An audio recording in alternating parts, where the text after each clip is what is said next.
And those folks are going to be looking at their telemetry data, making sure that the health and the status of the vehicle is all within constraints and that we are ready to go into the final stages of launch today. Now, of course, after launch, it'll lift off and rendezvous with the station in just over a day and a half. It'll remain there for 3 months until it separates and begins an extended stay. Part of that is some secondary missions, including the deployment of some ThinSats. What are these ThinSats that the Cygnus is going to be deploying? So I'm glad you asked. The ThinSats are a really cool project. They're a secondary payload on Antares. They'll deploy after Cygnus has been deployed into the orbit. The ThinSats are they're student-led satellites. So they were created by students in 9 different states, actually, and they're going to allow kids to see things like a GPS position, temperature, and just get real telemetry data from space, which is really neat. And that's an exciting time. Of course, it has the mission to the International Space Station to conduct first, and we'll expect that here on time in just under 12 minutes. At this time, Northrop Grumman has already conducted their go, no-go poll, and from the Northrop Grumman side, we are go.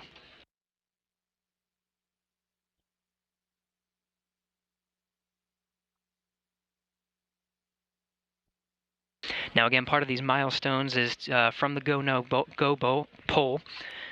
Just about 5 minutes before launch, the vehicle will switch to internal power, and then we'll begin the initiate auto sequence handout for terminal countdown. And Ops 2, this is LC on countdown 1, step 394. Your go to start engine evacuation. Internal power. LC Ops 2, evac and then we'll begin the initiate auto sequence handout for terminal countdown.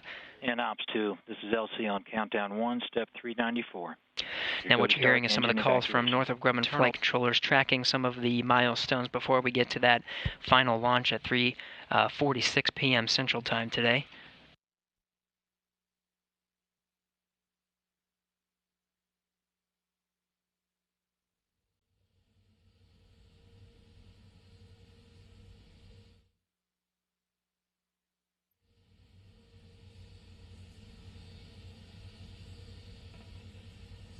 Some exciting scientific investigations going to the International Space Station here in just about 10 minutes away from launch. Everything tracking from the Northrop Grumman side to be an on-time launch today. One of the investigations going up is a robot called Astro B.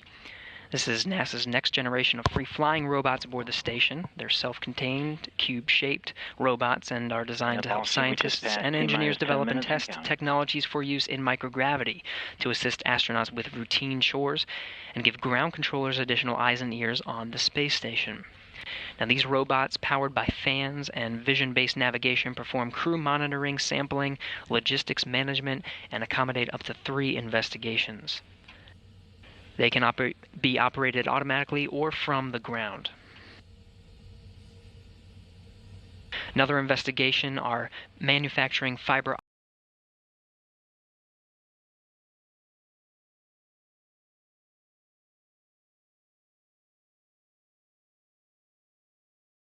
optic cables in microgravity. This is called space fibers. This investigation will evaluate a method for producing fiber optic cable from a blend of zirconium, barium, lithium, sodium, and aluminum. This is called Z-bland in space. Z-bland produces glass 100 times more transparent than silica-based glass, exceptional for fiber optics. Microgravity suppresses 2 mechanisms that commonly degrade fiber, and previous studies showed improved properties in fiber drawn in microgravity compared to that fabricated on the ground. The Z-bland fiber is a unique candidate for improved imaging, remote sensing, and next-generation optical communications on Earth due to its low loss and higher bandwidth. Enabled, voltage nominal, and commands are clear. Copy, like 1, check 397 and 398.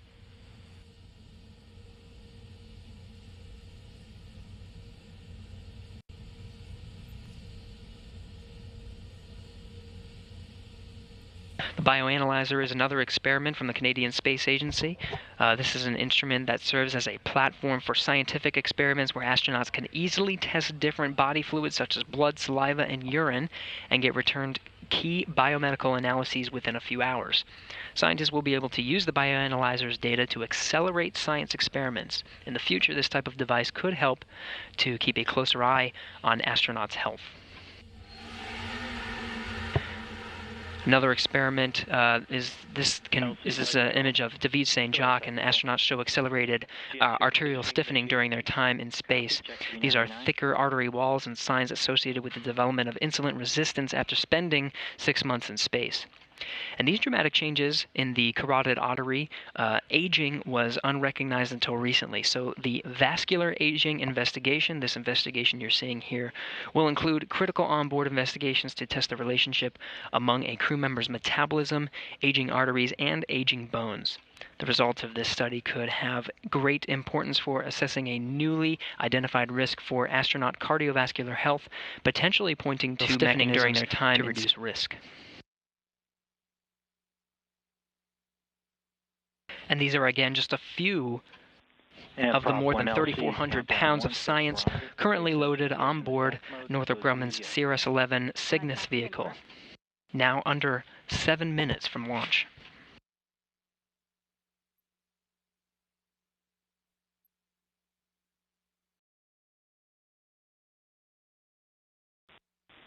VZX is closed and OCCS is in automatic control mode.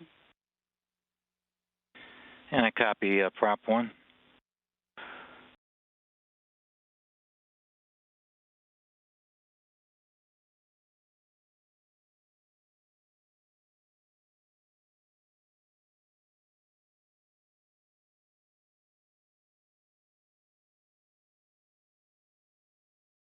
LC, VTSO activation verified.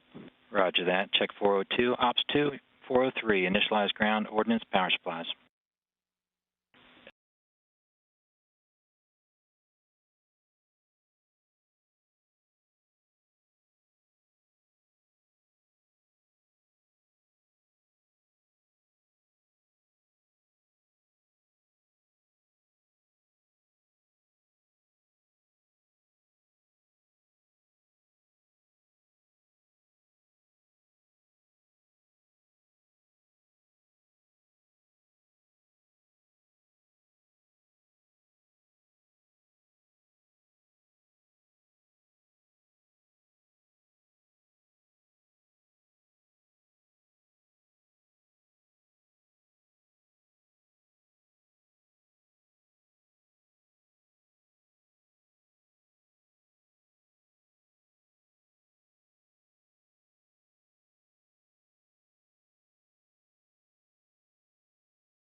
Power on. Standby 5.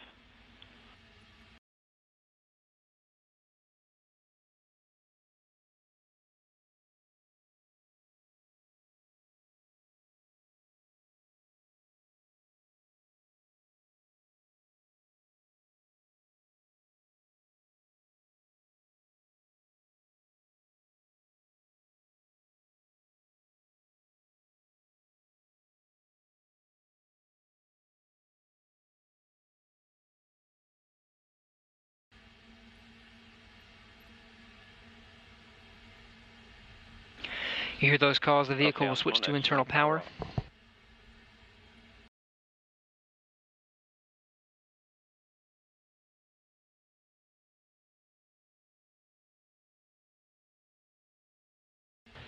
Before about 3 minutes 30 seconds prior to launch, we'll initiate auto-sequence handoff for terminal countdown. Open FTS umbiloop and verify green indication. LC Ops 1, FTS umbiloop open and green. Copy that, Ops 1. LC Elect 2, FTLU, and FTS receiver indications are nominal. Copy Elect 2, we'll check 410. Ops 1, step 411, you go to send all arm command. LC Ops 1, all arm command sent. LC Elect 1, SNAs, ODMs, all armed. Copy Elect 1. NASA TD, report range status. Range is green. Copy, range is green.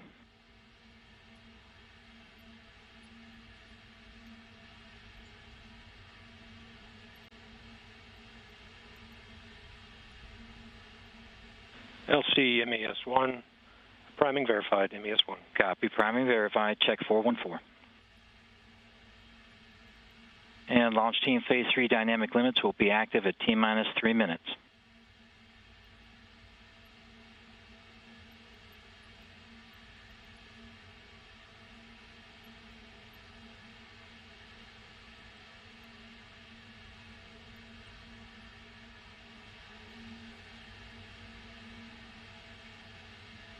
FC, command into flight mode.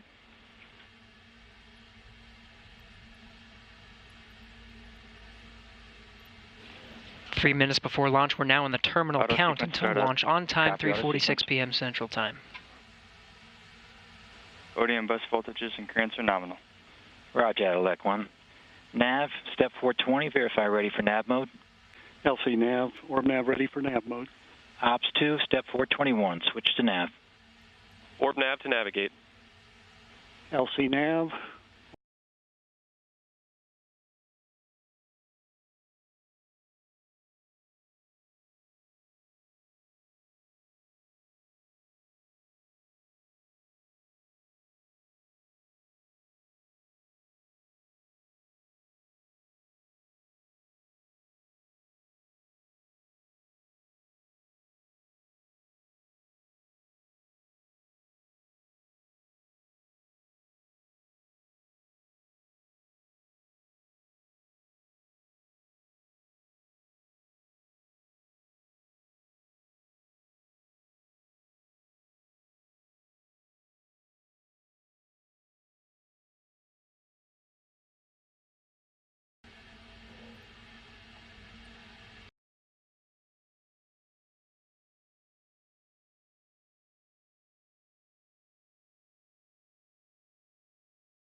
And T-minus 1 minute on my mark.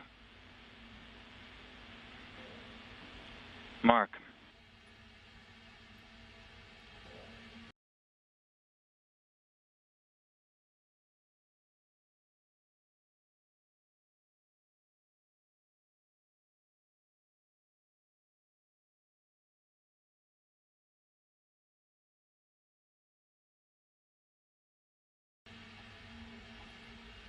Now under a minute to launch, in just about 10 seconds, then takes will be pressurized.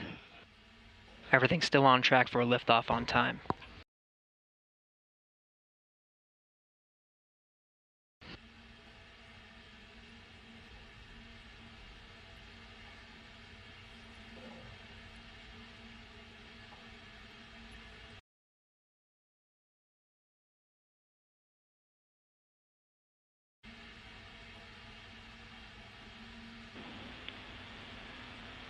T-minus 30 seconds.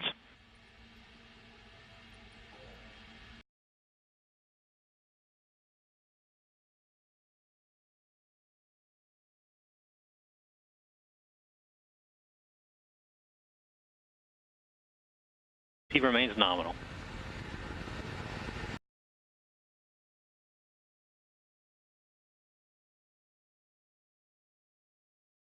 Attitude nominal, this plus T plus 60 seconds. Altitude passes 25,000 feet.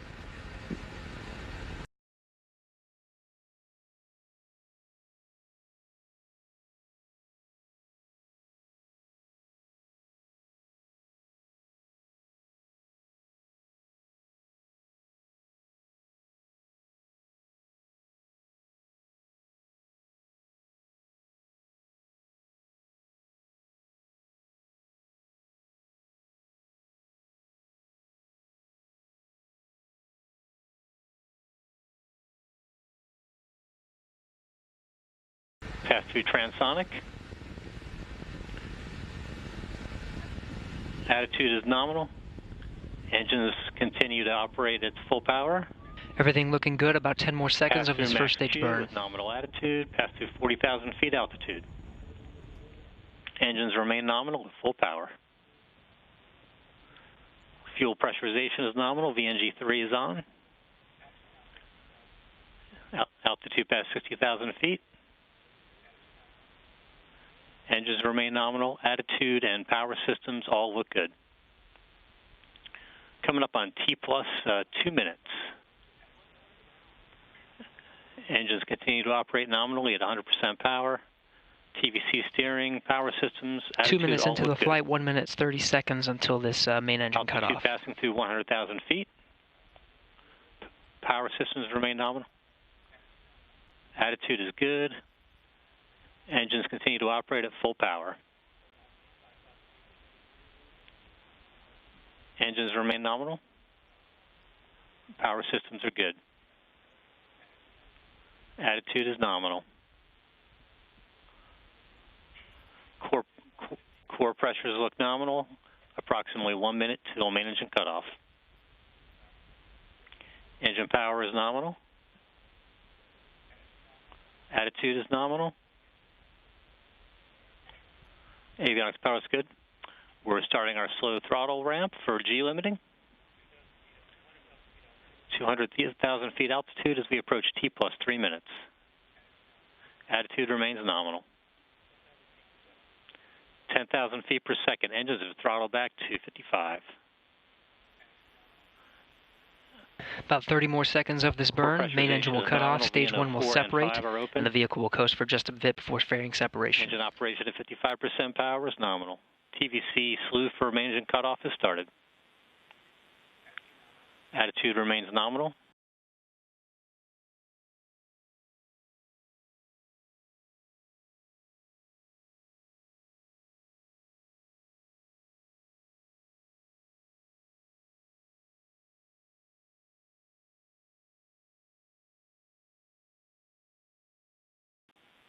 Engine operation continues to be nominal. Altitude 300,000 feet. And we have main engine cutoff. Attitude remains nominal post-shutdown. Stage 1 separation. ACS performance is nominal.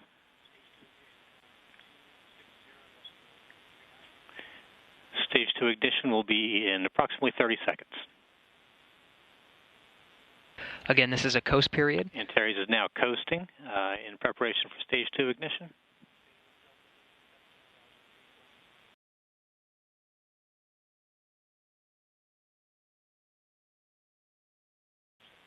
Stage 1 Delta V was 17,348 feet per second.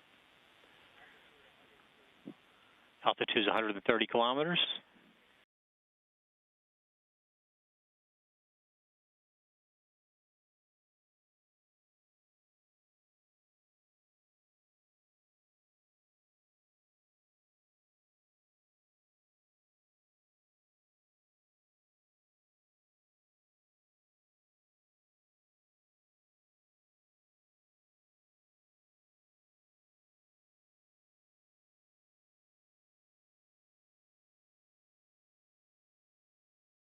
Continues, motor pressure is 775 psi.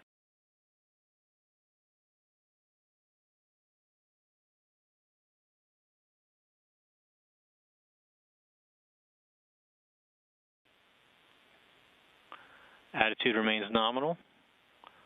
All systems look good at this point. Avionics power looks nominal. Attitude is nominal. Just minor activity from the Stage 2 attitude control system during the motor burn. TVC is nominal. Power is good. Motor pressure is now approximately 685 psi. Velocity 6 kilometers per second. Attitude is nominal. Altitude is 200 kilometers. Stage 2 TVC looks good. Power is nominal. Motor pressure just entering its slow tail off, now dropping below 500 psi. TVC remains nominal. Power is good. 7 kilometers per second velocity. Attitude is nominal. Altitude is 205 kilometers. And we have Stage 2 motor burnout. We'll now coast for approximately 2 minutes prior to Cygnus spacecraft separation.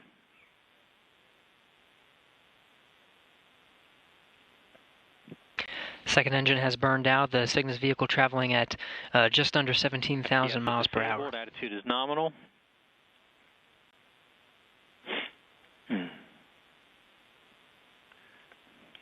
All systems look good. Second stage attitude control system is starting to reorient the vehicle for payload separation. Attitude remains nominal. Loss of signal on motor cone and stage 1. All systems look good. We're just standing by for Cygnus spacecraft separation. Attitude remains nominal.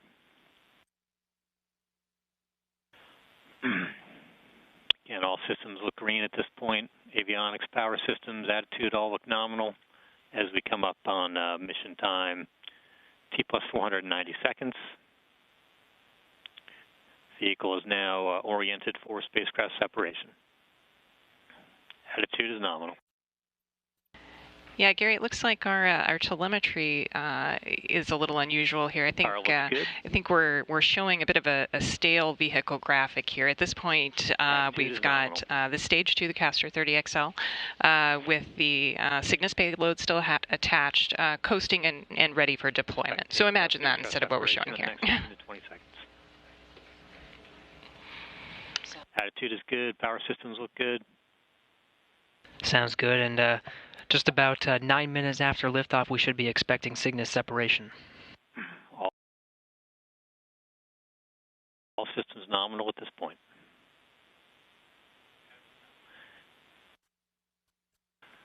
Attitude and power continue to look good.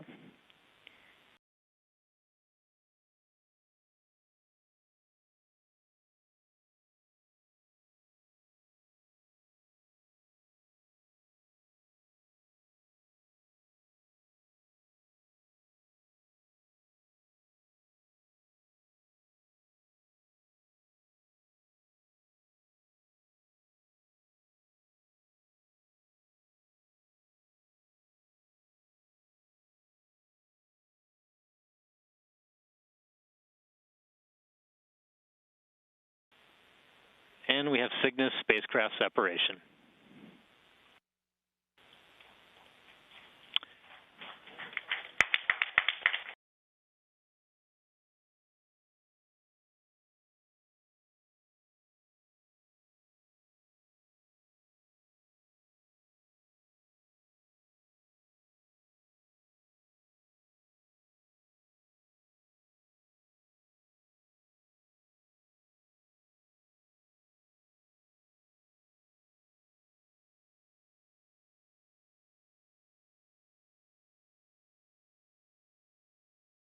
Here at the Mission Control Center in Dulles, we'll be monitoring the vehicle over the next day and a half, overseeing all the milestones throughout its journey to the International Space Station. A good ascent of the Cygnus cargo vehicle and 7,600 pounds into orbit. Again, we'll be back on in just about 2 hours.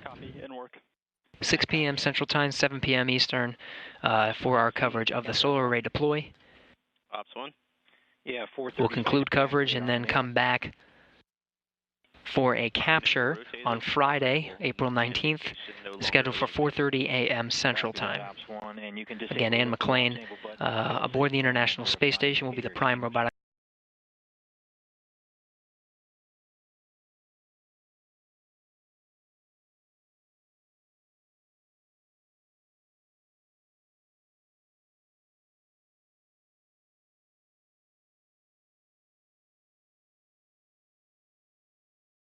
operator to grab that vehicle using the station's robotic arm to Veet St. Jacques backing her up, and Nick Hague monitoring telemetry. Verify indicator extinguished.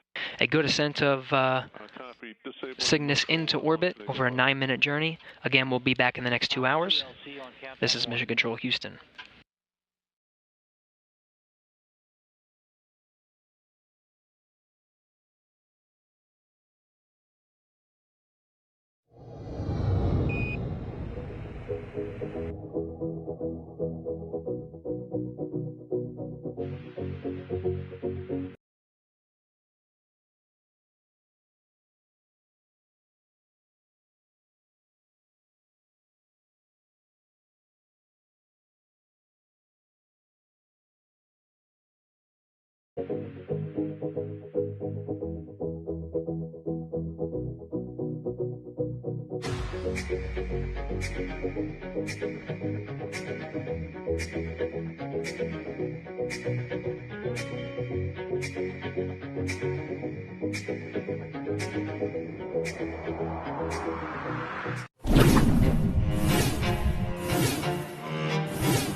This is Mission Control Houston. Good afternoon. Today is April 17th, 2019. You're looking at a live view of the Northrop Grumman Cygnus vehicle on top of an Antares rocket out at the Wallops Flight Facility, ready to launch here in just about a half an hour. Cygnus is poised on top of the Antares 230 rocket out at the Virginia Mid-Atlantic Regional Spaceport Pad 0A at Wallops Flight Facility in Virginia. We're here at Mission Control Houston monitoring the International Space Station, the ultimate destination of the Cygnus vehicle launching on top of the Antares rocket here today. This is a live view of the International Space Station Flight Control Room. Flight director here in the room is Brian Smith for the Orbit 2 team. Next to him is Andreas Mogensen, the Capcom, who has been communicating with the crew aboard the International Space Station throughout the middle of today. Here in the room, we'll have some visiting vehicle officers. You can see on the right, Dory Tomiko next to Jessica Doy. The duo will be working with flight controllers, the Northrop Grumman flight controllers over in Dulles, Virginia. This is a view out of the Wallops Launch Control Center next to the launch pad at Wallops Flight Facility. Controllers here are watching over today's launch scheduled for just under 30 minutes. Over at the Northrop Grumman Mission Control Center, Mission Director Ken Peake is leading the teams there.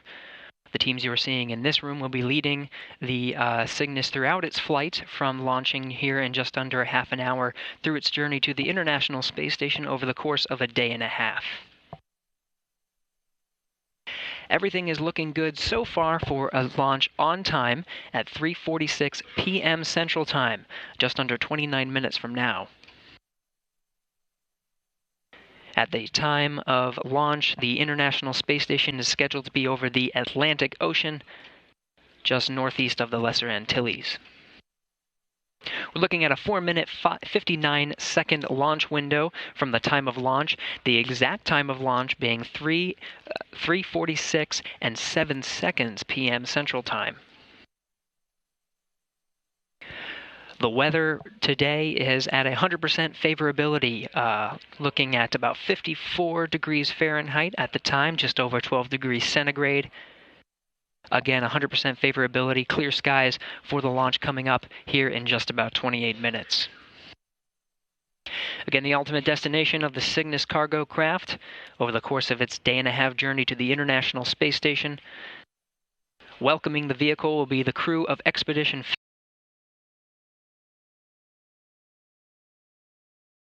59. On board the International Space Station is, from left to right, David St. Jacques of the Canadian Space Agency, Anne McClain of NASA, Oleg Kononenko, the